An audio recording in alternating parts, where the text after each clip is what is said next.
By the time the measles vaccine was introduced, measles deaths had almost entirely disappeared. There are only a handful of deaths a year, and they were among people mainly who were malnourished, severely malnourished, which is why people were dying of measles in 1900 and why people in Africa die of measles. It's really malnutrition.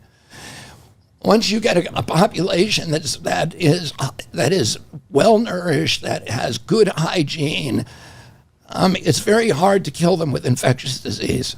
You know, it's very, very difficult to find a population that is healthy that is dying of infectious disease. People died vaccines to be people died from COVID in this country. The 50s. Were sick people. They were people.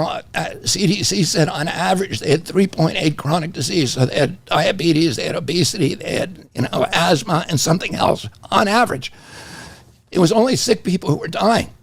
Wasn't well people. It's very, very, and that's why we need to concentrate on public health. Well, you and I grew up at the same time. We didn't see any of this stuff when we were kids.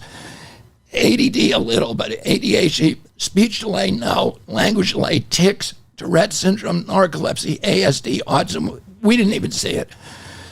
All these allergic diseases began appearing on that same timeline. Peanut allergies, food allergies, eczema, anaphylaxis, asthma. My brother had asthma. He was told by his doctor that there will never be a cure for asthma because it's so rare nobody will ever study it. And yet today, 1 out of every black kid has asthma. So what happens? Something, and then all these autoimmune diseases, like rheumatoid arthritis and juvenile diabetes. How many kids did you know in your elementary school that had to carry needles around, or EpiPens? There just were none when we were kids. Kids were healthy. Peanuts weren't dangerous. Peanuts weren't dangerous. They are now. And the year was 1989 when that started happening.